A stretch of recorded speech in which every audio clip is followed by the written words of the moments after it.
clutch hit in the 8th sends the Mariners back to the postseason. Josh Naylor delivers in the clutch with a bases-clearing double in the 8th to seal the comeback win. It's just Seattle's second postseason appearance since 2001, and they're not done yet. Highlights and what's next for the M's.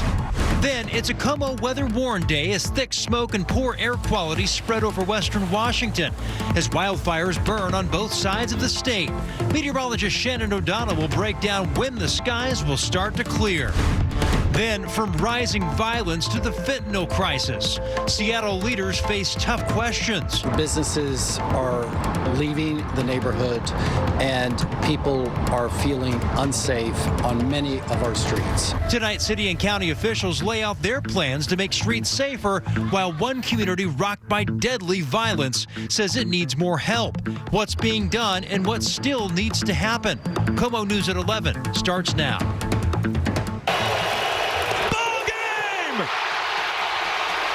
You can forget about next year.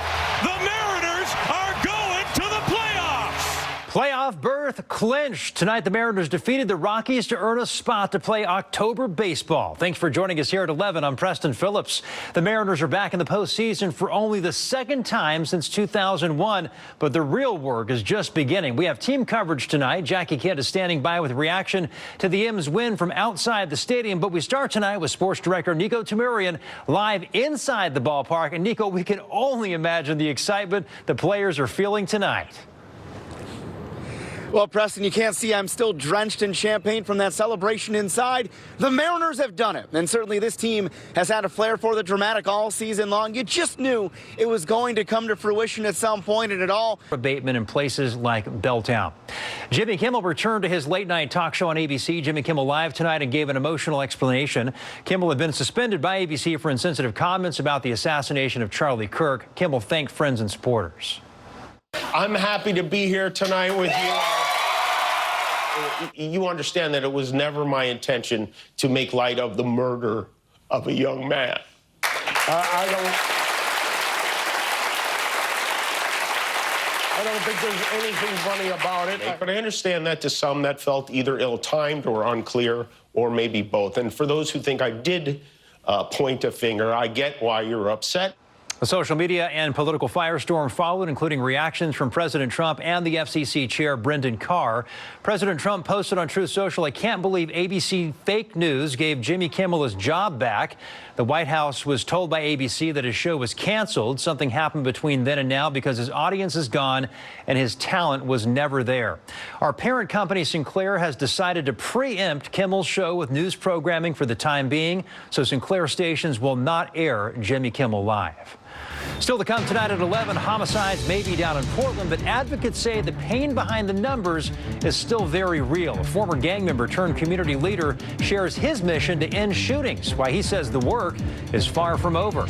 Tense moments at the UN General Assembly, the comments from one member that prompted the U.S. to walk out.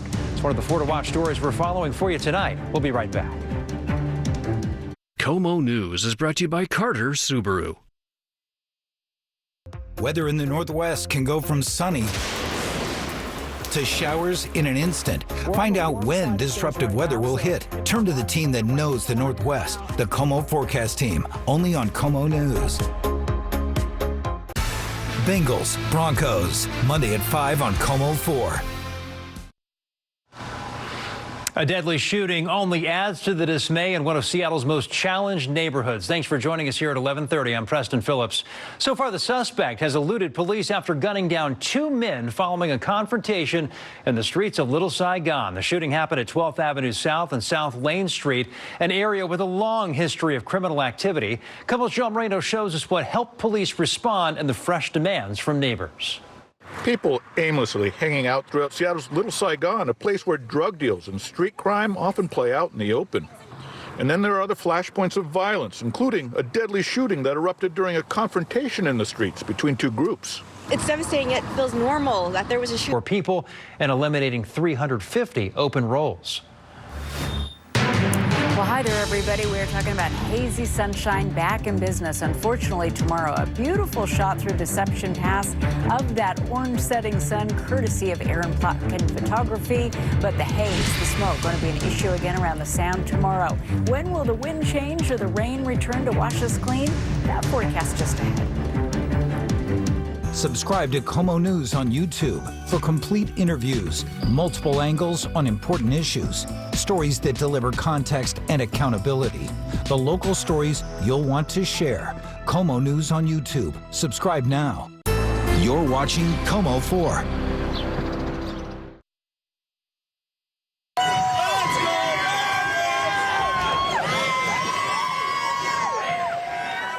All of Seattle is in celebration tonight as the Mariners will now make only their second playoff since that historic 116-win season back in 2000. All right, meteorologist Shannon O'Donnell joining me now. So when do we think that this smoke might clear out? You know, a little bit within about 48 hours, Preston, and a lot by the end of the weekend into early next week.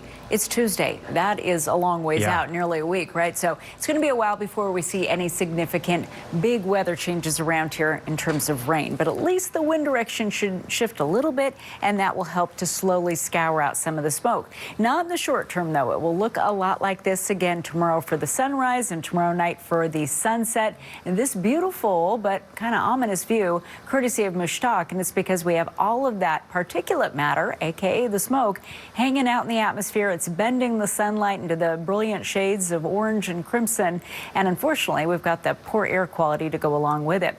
So we saw that air quality really plunge around the central Sound today through Snohomish and King counties, especially on the east side, where we had to cancel all kinds of sporting events for the after-school athletes because the air quality was so bad. Definitely need to check on those throughout the day tomorrow so you can make probably similar decisions, frankly. We're not going to see too many major changes quite yet on Wednesday. But as we head past that, we will start to mix things up little by little on Thursday and Friday, a sign of the rain to come, which will definitely help to clean up the atmosphere much more decisively by the time we hit the weekend. Look right now over downtown Seattle. We've got the hazy Starfield because it's still smoky out there. Can't see it after dark, but you can smell it. And as we spoke about earlier in the show, air quality readings still leaning into the moderate to downright unhealthy category, especially on the east side of King County. Winds are northerly. Some of that smoke coming in is courtesy of the fires in eastern Washington, and the air quality here around most of the Sound is considered at least unhealthy for sensitive groups, if not in some cases quite a bit worse than that.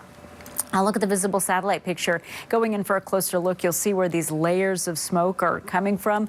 First of all, at the surface, it's mainly because of the Bear Gulch blaze that has been burning since early July there on the Olympic Peninsula. That's the fire going around Lake Cushman. And every time we get a little bit of a westerly sea breeze, that tends to pull some of that smoke over Kitsap and King counties. But a lot of the smoke today came into the mid-levels of the atmosphere, right over the Cascades, and then was able to sink into the Puget Sound Basin. Look at the fires there burning around Wenatchee and Leavenworth. It's the Sugarloaf, and we've got that Labor Mountain fire now really taken off too. And so that smoke getting pulled back into the Puget Sound Basin and then getting stuck here beneath that lid of high pressure that's holding it in place. High temperatures today, 70s for most of us, including a smoky 77 in Bremerton. Made it well into the 80s into Lewis and into Clark counties. Just 70s for highs today in eastern Washington. Running cooler, and that was primarily because the smoke was in the way and it didn't allow us to warm up very quickly. I'll look at the futurecast to see where we're going over the next several days to come. Well, at least by Thursday, we do start mixing things up and trying to scour out some of this low elevation smoke, simply because we get stronger onshore flow and that sea breeze will help to lift some of the smoke out of here. But to really clean things up, of course, we need some rain. At least it's leaning in our direction, but not until late Sunday night. And by the time we wrap up Monday, we will have picked up at least a dab in the rain gauges around here, especially around Bellingham and back toward Forks and Quileute. So any bit will help. Hazy, though, overnight tonight will drop into the 40s in the south end of the Sound, so still running chilly, especially through Shelton and Olympia, just because the nights are getting longer. Hazy sunshine again tomorrow with temperatures back into the 70s around the Sound. Check those AQI levels. That's the air quality index, because promises to still pretty smoggy and hazy on the east side of King County and Snohomish County, too. Better as you get toward the open waters of the Strait and the ocean beaches. You just get a little bit more flow going and some mixing to help push the smoke out out of the way. Eastern Washington, several blazes contributing to the poor air quality there as well. Up in the Cascades, hiking also going to be concerning because of the smoke, especially in the North Cascades. Preston, we do finally switch things up as we head into the weekend, so we'll talk more about the timing and the totals, and if it's really going to finally start to feel like fall around here by the final weekend of September ahead in my extended forecast. Okay, thanks, Shannon. Sure. We're going to take a quick break. We're back after this. Thank you for coming in today. It's like any other thrift store, but we're also a uniform locker. KOMO's Steve Solis, where military families can find more than bargains. To be able to help them create a new life. Home of the Brave, Thursday at 6 on KOMO News. Hard Turn, the podcast where tough choices take center stage. Raw, relatable, always honest. Take the Hard Turn with Kelly Koopmans and Mary Nam. Listen for new episodes beginning Wednesday on your favorite podcast platform. Weather in the Northwest can go from sunny to showers in an instant. Avoid soggy surprises. Turn to the team that knows the Northwest. The KOMO forecast team uses hyperlocal Doppler radar to show you exactly when and where disruptive weather will hit. This is when I think we're going to start to see some showers push our way. Breaking down our region's microclimates and helping you plan your day with hour-by-hour forecasts. So let's walk you through how this is going to look. The KOMO forecast team, only on KOMO News. Returning to school after a summer break is a particularly stressful time for teens. Steve Solis spoke with a therapist about how to talk to teens as they go through the September stress. Those teen years, they're notoriously tricky, right? And it's for a couple of reasons. One is just their developmental stage. NASA plans to launch the Artemis 3 mission sometime in 2027. We're going to take a quick break. When we come back, Shannon will have one last look at the forecast. I think when we look at accountability, we talk about stories like at the University of Washington and asking the hard questions there and forcing policy changes behind the scene. Do you believe that that was a case of domestic terrorism? If you cause $1 million worth of damage, we want to be able to identify who did that damage and hold them accountable. Or we look at Sound Transit and how they have not delivered on their promises and their plans like Cross Lake expansion. So what is taking so long? Will it be done in time for the World Cup? Once we put a story out, then they put a train on the tracks. That's what we're trying to drill down on and hold people accountable, whether they make change or they don't make change. What about the flip side of this? People suggest the federal government does need to step in here because Seattle hasn't done its job. We are continuing to follow those stories and make sure that those promises that have been made for years are actually followed through upon. What does that mean for the long-term police strategy and the short-term strategy in terms of your public safety plan? We ask questions, we get results. Well, welcome back, everybody. Another weather-worn day going up tomorrow. Just because this air quality, it's not going to get any better anytime soon. Leaning anywhere from moderate to downright unhealthy at times as the smoke ebbs and flows here in the Puget Sound Basin. So tomorrow looks a lot like today. As we head into Thursday, notice that big drop will fall off into the 60s, cloud up quite a bit. Nice onshore flow. At least that sea breeze and the westerly wind should help to scour out some of the smoke, so it does get a little bit better. At that point, we have our final 7 p.m. sunset of the year. That happens on Thursday, heading into the final weekend of September thereafter. And look at the switch up for Sunday into Monday, a chance for cleansing showers as we head into early next week. No way, dude. A big moment for a little golfer in Knoxville, Tennessee. 4-year-old Levi hit a hole-in-one on Sunday, just 2 years after first picking up the sport. His love for golf started during a family stay at an Airbnb with a course nearby, and he's been hooked ever since. Look at this little pro. Levi and his family now play about twice a week, and his big shot earned him a snow cone, a new hat, and a towel from the clubhouse to celebrate. Well, that's going to do it for us here at 11. The National News Desk is next. KOMO News is back at 4:30 a.m. For breaking news updates, follow us on KOMOnews.com and our social media pages. Have a great night. Bye-bye. Okay, listen up.